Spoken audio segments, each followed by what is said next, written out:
Hey guys, how's it going? My name is Trey. Welcome to the Tennessee Innkeeper YouTube channel. In the last video that I made, we went ahead and designed this Outworld for my Camponotus Pennsylvanicus colony. It's very boring, but this is just temporary, as I mentioned in the first video. If you haven't seen it, highly recommend going and watching it. Really quick, I just wanted to give an update and say I finally found my tripod, so I'm not having to, struggle to get content out and struggle to, have my phone out of the way while I record. So, with all that being said, in the first half, like I said, all we did was make the Outworld. I drilled the holes in the side, and I attached these AntShack Outworld vinyl tube adapters. I really don't know what you'd call it, but that's what they are to me. They're just vinyl tube adapters, so you can slide your tubing on there, or in it, you can actually get tubing that is small enough to slide in through the hole if you don't want it to go on the outside. Dealer choice there. But I also failed to mention, ooh, this hot glue gun stinks. I also failed to mention in the last video, I updated it on my Instagram stories for those who have seen the first video. I drilled these holes in the top. These are ventilation holes, but one thing I failed to mention is you're going to need some steel mesh. If you don't have steel mesh, I don't know any other good alternative, but that's essentially just going to A, allow the ants not to escape, but B, allow the ants not to escape. Because remember, ants can get through very small holes, but they can fit even better through incredibly large holes. That's just wisdom, guys. Take it as you hear it. I don't condone leaving giant holes exposed to your ants, because they will find a way to get to it and they will escape. Especially if it's something like Fadoli, or Solenopsis, where they just actively try to run away. So, I'm going to stop talking for a minute. I'm going to go ahead and glue the steel mesh onto the top here. Another thing you can do that someone told me in the last video in the comments is if you have a soldering iron, you can actually push the steel mesh against this and it'll melt to it, so you don't have to use something like hot glue. I'm going to just use hot glue because I don't have access to a soldering iron, but maybe in my next one I'll go and invest in a good soldering iron and I can do that and show it in a video. As always with these videos, make sure you got basic safety equipment and you're in a well-ventilated area. I'm using hot glue, but if you're using something that's pretty toxic, highly recommend you work in a place that is well-ventilated. You don't want to die by fumes or inhale toxic fumes. So let's get started. So if it isn't clear enough here in this part of the video, I have absolutely no idea how to use a hot glue gun. I am not the best whenever it comes to stuff like this.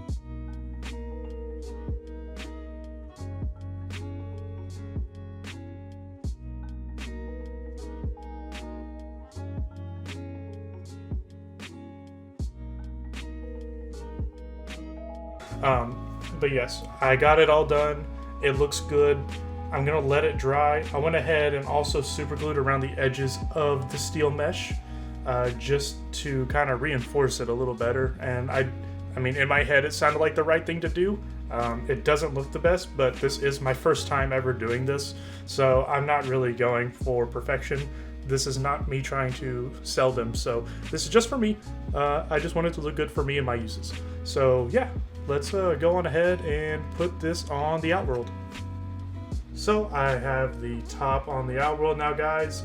Like I said before, I wasn't going for perfection here, just usability and for it to work, and I'd say I achieved that. I did not put any glue on the outside of the holes. I don't think it needs it. I'm just gonna do some trial and error runs with the ants, like I have said before. These are larger ants, but they can still escape, so they will kind of be there to also test out how this does. If they're able to get out, then I know that I will probably need to put some more hot glue here. I do plan on putting some Fluon around the edge of the Outworld, like the top here. Oh gosh, this container's kind of hard to get off, so there we go. But yes, I do plan on putting some Fluon at the top, so that way we don't have to really worry about the ants crawling up. They will just slide down. Here lately, the Fluon hasn't really been working, so I think that it's time to flip the bottles and let them sit for a little while. At least that's what I read somewhere. You flip the bottle and let the stuff sit like that upside down. I don't know. We'll just play it by ear. How about that? And so, yeah, this is all ready to go. I think that it is time to go on ahead and attach the ants to it. Now I did go ahead and buy some more biformica ant nectar because, you know, well, the whole reason this started is because I used honey water inside of the liquid feeders and it didn't work out. So I went and got some of the biformica liquid ant nectar. I'm going to use that from now on and not try to do honey water unless I have an open container for them to drink out of it, and see how well it works. I think it'll work a lot better because that's originally how it's designed. So yeah, I'm going to stop yapping. I think that we are just going to send this. I said in the last video I was going to go get some vinyl tubing. I found some, but I don't have enough to fit over this hole. Well, actually, it would be this hole because I'm going to have them enter from this side, and I'm going to put a stopper on the other side. I think I'm going to take this off so long as I can. It's covered in plaster, and then yeah. Now I'm just talking out loud, thinking out loud rather. I say we just go for it. Well guys, I actually ended up getting lucky. So I found some vinyl tubing that will fit around this opening, just kind of laying around. So I have my other tubing. This will go on the inside, like that.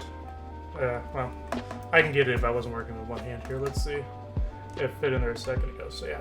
That'll just go in there, and then I have some smaller tubing that will go in on this side. I'm not going to keep this long, I don't think, just because there's no reason to.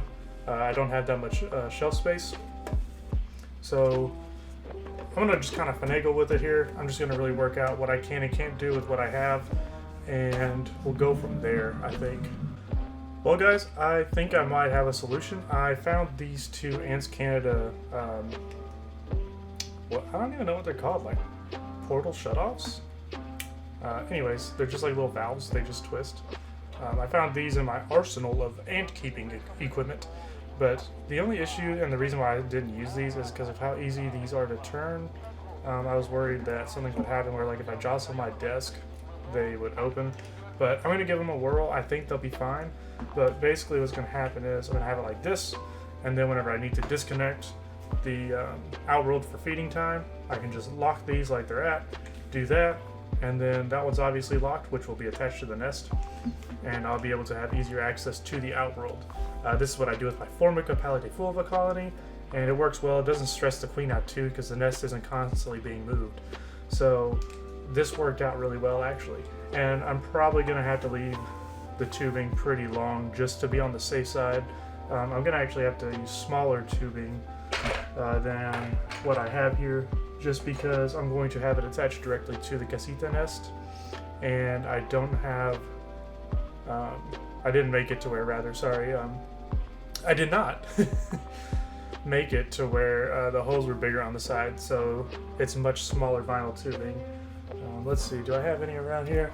It's like the size that you would use for something like this, like really small vinyl tubing. These need to be cleaned, they're kind of gross, but yeah, it'd be that size. I don't really know what size that is, but it's smaller tubing than, you know, this. This is a lot bigger.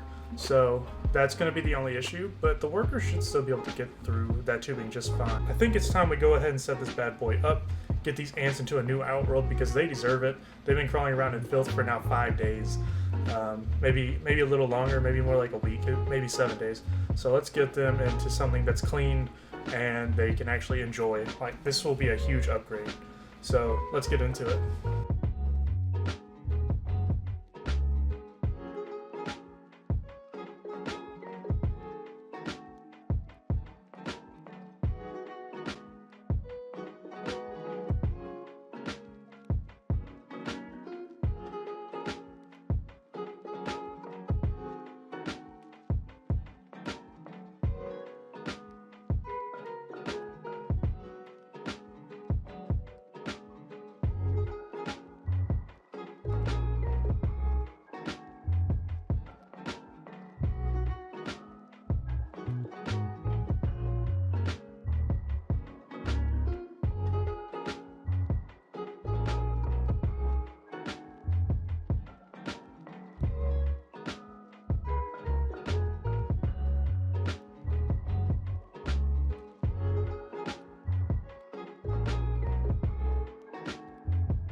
Alright guys, as you can see, I went ahead and set up all the things in there. I got the food, which is the dubia roaches, I had the liquid feeders set up, and I had to go back over with another layer of fluon in one spot.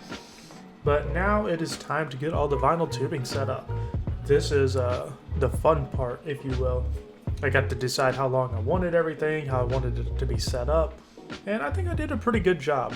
I wouldn't say it's perfect by any means, but I got it exactly how I needed it, and it sits on my desk very well. There's still plenty of room for me to put my mini hearths on, and eventually whenever I get new nests, I'll be able to set them up around this and be perfectly fine. I probably will end up having to use a larger Outworld next time because there are so many ants that crawl around in this Outworld, and you'll see that here in a minute. But I just want to say really quick, I'm just cutting all my tubing to size and getting it all set up here. I will try to remember to leave a link to all the tubing down below. I just don't know the exact sizes of everything, so I'll leave links to where you can buy all the tubing from the different websites, from like AntsCanada and AntShack and all that. So just enjoy, sit back, relax. The next couple shots are just going to be of the ants doing their thing. I got a video of the first worker coming out, and yeah, you'll just see it.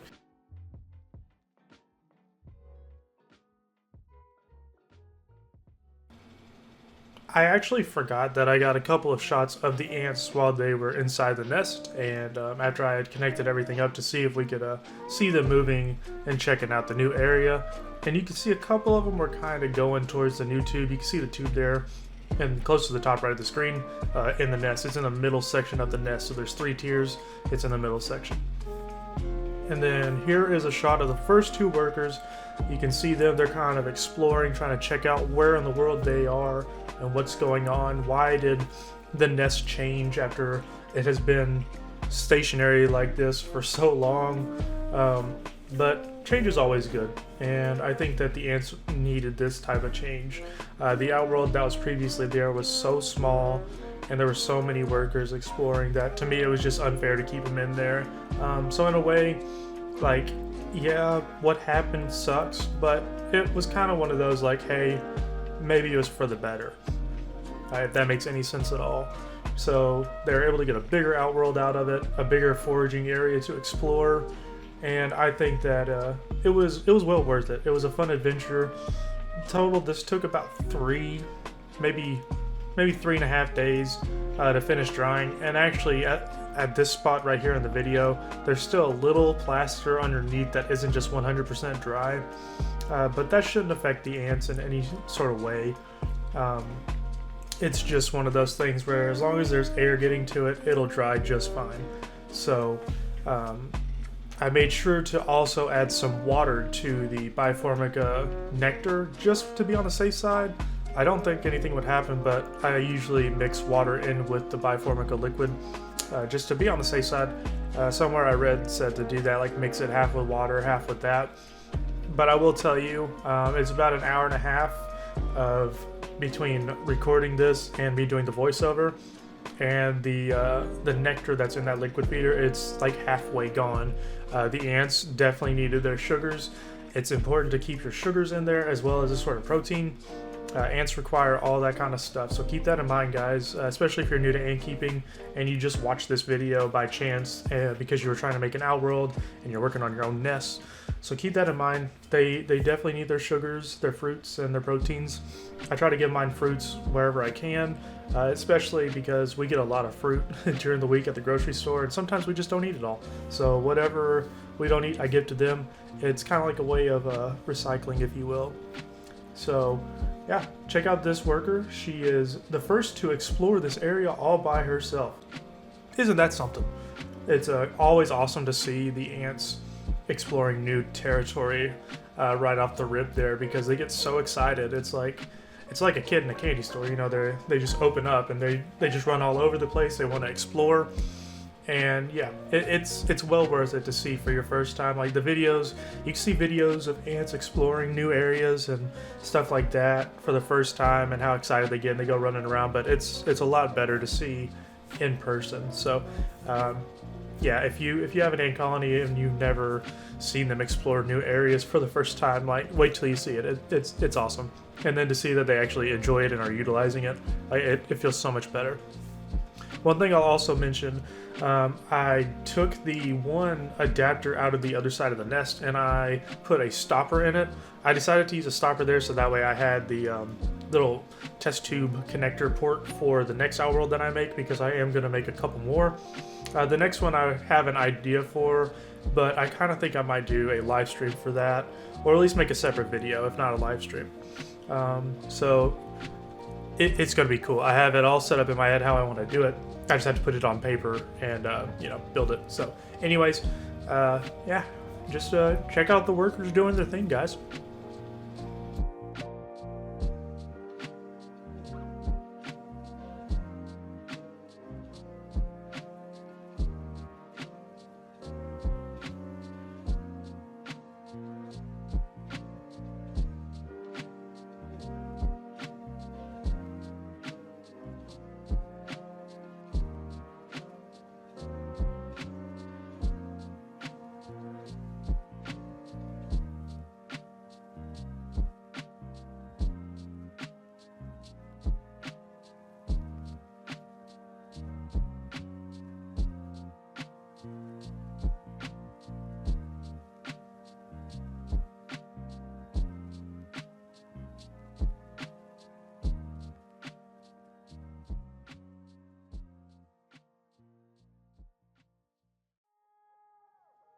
So I wanted to make sure to include this shot of the current, I guess, old Outworld that's attached to the casita, just to show the condition that they were in, that I allowed them to get into. Like I mentioned in the last video, this is all my own doing. I highly recommend you guys do not use honey water in the Biformica liquid feeders. It even says it on their website, and I linked it in the previous video on Formiculture, where you can see where you should not do that. So keep that in mind, guys. I didn't show it in the video, but I actually got all the workers out of the top there because I plugged it off so they can't access it from the nest. I got all the workers out and I tossed them into the new Outworld just because I wasn't going to leave them up there to die. I didn't feel like that was fair. They are still living creatures, and it'd be terrible of me to sanction them off and put them up top there and not have a way to get back to their colony. So I did that, and so I got some awesome shots here of the ants doing their thing in their new Outworld. It's actually just one continuous shot, so enjoy it, guys. This was super satisfying, and I'm glad that I was able to achieve this and make this happen, and I'm glad that I got to record it and show it off. So yeah, check out the workers doing their thing, guys.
Well guys, that's going to do it for this video. Thank you so much for watching and sticking to the end to hear me ramble on one last time in this video. I talked a lot more than I planned, but just, you know, I enjoy making these videos. I enjoy giving information out as I can. I love talking over them.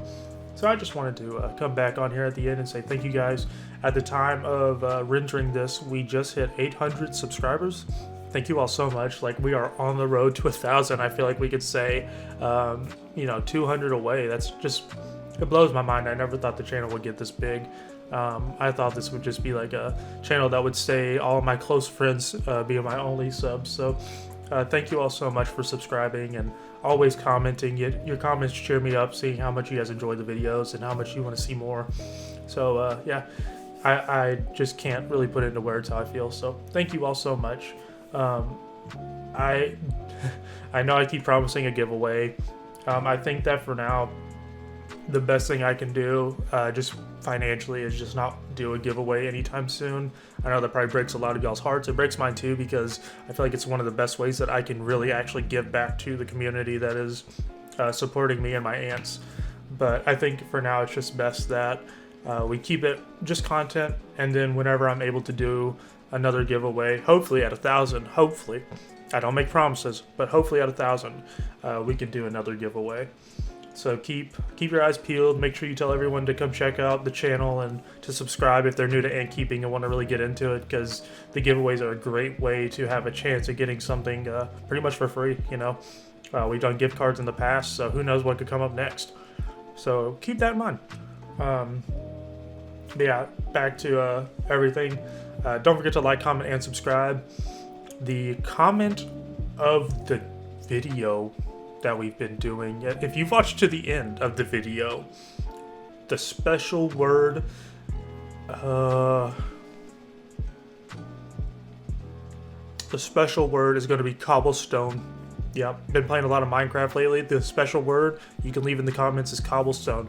Let me know what you guys want to see. I plan on making another video here pretty soon of my Camponotus Nest. Seems a lot of people want to see that colony on the channel. So I'm going to work on that. I'm going to try to get a video together. Maybe I'll have it out within a week's time of this one being uploaded, but we'll see. So yes, don't forget to comment cobblestone if you watch to the end. It's the best block. Don't at me. We'll see you guys in the next one. Bye.